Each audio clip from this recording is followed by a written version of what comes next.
This happened a few years back on Halloween night. One of my friends and I had plans to go around the neighborhood and do the usual trick-or-treating kids our age would do. We were both 12 at the time, so not old enough for it to be weird to still go trick-or-treating, but old enough to be able to go without our parents. I remember being pretty excited for this reason alone. It would be the first year we would be able to go trick-or-treating with just ourselves, and this gave us the opportunity to choose our own route that hit all the good houses. The night was going like any other Halloween night. We got our bags like halfway full when it started getting late. I want to say it was around 9 p.m. by that point, around the time people started turning off their house lights to signify they would no longer be answering the door. My friend suggested we start heading back, but I was stubborn and wanted to take advantage of every last house we could. We ended up agreeing to visit one last cul-de-sac before going back home. Now, we live in a nice neighborhood, but for whatever reason there was a huge lack of streetlights. And considering a lot of the houses now had their lights off, it was getting more and more difficult to see. As we continued our walk, seemingly out of nowhere, we both noticed the silhouette of a man walking towards us.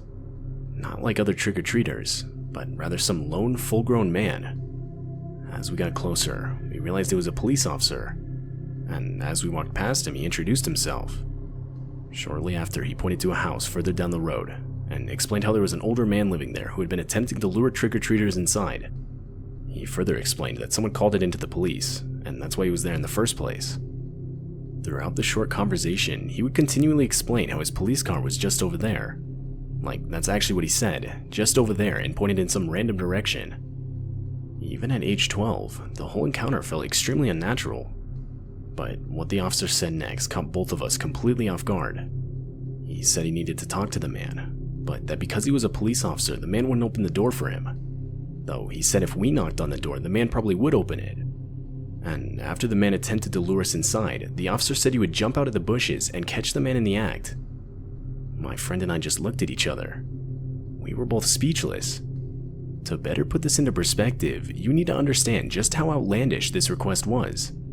This supposed law enforcement officer was requesting two 12-year-old kids intentionally walk up to the house of a man reported to have been luring kids inside.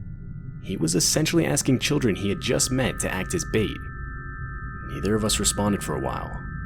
Eventually, the officer broke the silence with something along the lines of how we needed to do this quick. By this point, we hadn't even agreed yet. I wanted to speak up and say no, but I just couldn't bring myself to do it. Just then, a large group of teenagers came around a bend in the street. They were heading in our direction. That's when the officer said he'd be right back, and not to go anywhere. He went off in some random direction. As the group of teenagers passed us, one of them asked us if we knew that guy. We said we didn't, and briefly explained what had just happened. Obviously concerned, the group agreed this situation was weird, and offered to walk us back home. We took them up on the offer, and that was pretty much that. My friend and I wouldn't really tell anyone about our experience. But over the years, I've started to regret not making a bigger deal about it and reporting the situation to the police. We still don't know whether that was a real cop or not. But the older I get, the more I think it wasn't. And I mean, even if it was, putting two 12-year-olds in such a potentially dangerous situation is not acceptable as an officer of law enforcement, or as anyone for that matter. Police officer or not, I don't know what the guy's true motives were. And that thought still haunts me.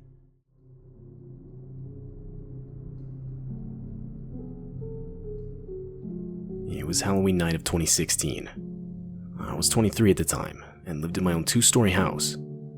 Now, Halloween in 2016 was a lot different to anything I'd seen before. There were a few months back then where anything anyone could talk about were these killer clown sightings, and things of that nature. And, of course, that year Halloween took place right when the talk of killer clowns was at its peak. I remember a lot of parents not allowing their kids to do any trick-or-treating that year because of it. I myself didn't really have anything planned. I was going to hang out with a couple friends while handing out candy to the kids that came by, but that was pretty much it. Eventually, further into the night, when the doorbell rings started to slow down, the three of us, which was me and my 2 friends, who I'll call Thomas and Kenny for the sake of this story, started talking about general scary Halloween stuff. At one point, Thomas brought up a haunted house down the street. He explained how we should go, and see how scary it was. Now, I figured I was to the point where I was too old for all that kind of stuff, but Thomas said it was the real deal. None of that scary but not scary enough to keep the kids away type of haunted house. Rather, this thing was legit. Or at least that's what he said. so we all agreed to try it out. It was about a 5-minute walk to get there. I didn't say this out loud, but when we did get there, it didn't look like all that Thomas had made it out to be. Honestly, it looked like some teenagers had set it up in only a few hours. We walked inside, and I quickly realized the place was decently packed. There were a lot of other people walking through. The whole thing wasn't that scary. I got jump scared a couple of times, but that was about the extent of it. Though, that was until I saw these 3 clowns. I have to admit, the costumes were really good. You could tell they spent a lot of time on them. What was weird though, was how after they scared us, they continued through the house following us. All of the other people dressed up would just scare us once, and wait for the next people to walk through. But these guys literally followed us until we got back outside. This put me on edge, but I didn't say anything. We all walked back to my house, and shortly after, Thomas and Kenny would leave. Maybe 30 minutes after they left, my doorbell went off. Obviously, it wasn't uncommon to get late-night trick-or-treaters, but by this point it was around midnight. There was no way this was some kid looking for candy, so I ignored it. But just to hear footsteps walking around my backyard a minute later, I was now just annoyed. In my mind, I was almost positive it was just some teenagers trying to mess with me. I flickered my back porch light on and off multiple times as a way to scare them away. I looked out the window to see if it worked, and that's when I saw 3 men in clown costumes running into the darkness. My mind instantly jumped to earlier that night at the haunted house. But how could they have figured out where I lived? Unless they followed me back home. I went upstairs and texted a group chat with me, Thomas, and Kenny saying, "Guys, I think those 3 clowns from the haunted house were just in my backyard." Kenny would send a text back saying, "Dude, call the cops." I figured that wasn't a bad idea. At the very least, the cops come here and I file a report for trespassing. As I was dialing 911, the heart-dropping sound of one of the windows from downstairs shattering filled my ears. My phone was still ringing by this point. I locked my bedroom door and hid in the closet. When an operator answered, I whispered that some men in clown costumes had just broken into my house not even a minute ago. I was told to lock myself in a room and hide while staying on the line. A few moments passed, when, I swear, I could hear footsteps slowly making their way upstairs. I tried to stay as silent as I could, but for the life of me, I couldn't keep my breathing down.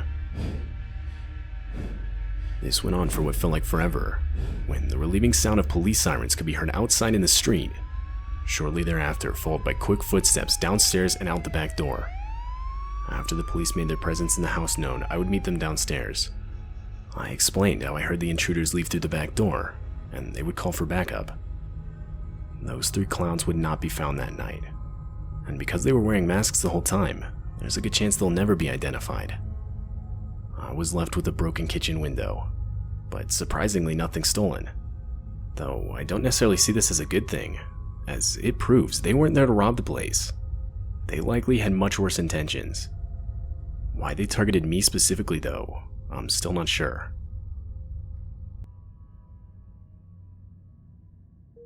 This took place a while ago, when I was 14. It happened on Halloween. One of my friends and I had plans to go trick-or-treating that night.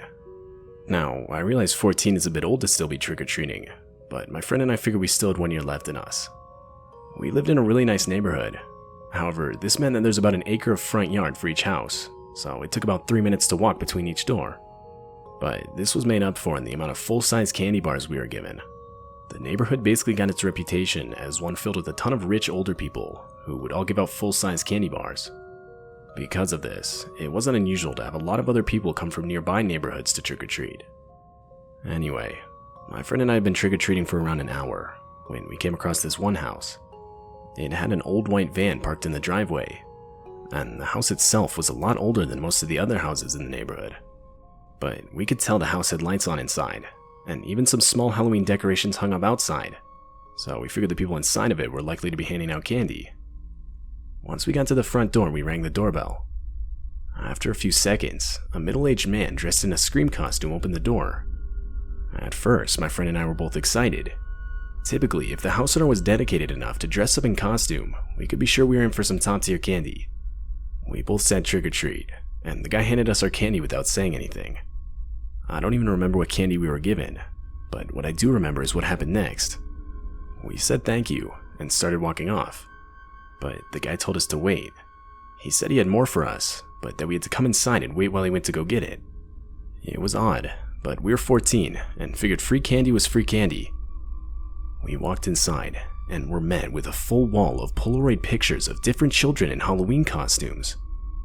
The man then came around the corner with the camera and explained how he always liked to take photos of the kids every Halloween because he loved seeing their different costumes. My friend and I looked at each other and back at the man. I said we shouldn't, and that we should get going because our moms were waiting for us in the car. This wasn't true, but I didn't feel comfortable in that situation. It was honestly really creepy. The guy didn't say anything, and just looked at us with his scream mask as we walked back outside. As we were walking down the driveway, I glanced back at the front door. The man was just standing there, still looking at us, completely motionless. We tried to forget the whole situation as we continued trick-or-treating. 30 minutes in, and we had practically forgotten all about it. But that's when we noticed a lone white van parked on the street in front of us. This instantly made me think back to the van in that guy's driveway just 30 minutes ago. We slowed our pace a bit, both realizing there was a chance that it was the same van. A small chance, but still. Once we walked past it, it shifted out of park and into drive, now slowly inching behind us. We tried to calm down, reasoning that it was most likely just some parents driving their kids from house to house. This was more common than you would think, as like I mentioned earlier, the houses were a good 3-minute walk from each other. When we got to the next house, we noticed the van parked somewhere behind us.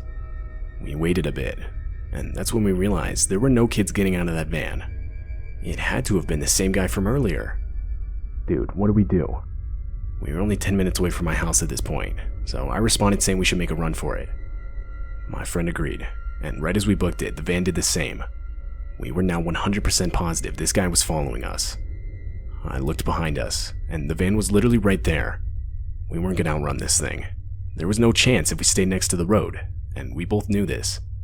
So we jumped a fence and cut through a field that ultimately led to my house's backyard. When we got there, we ran inside and locked all the doors. We had lost the guy. I still occasionally think about this encounter from time to time. This is by far the most disturbing thing I have ever experienced. And it would mark the last time I would ever go trick-or-treating.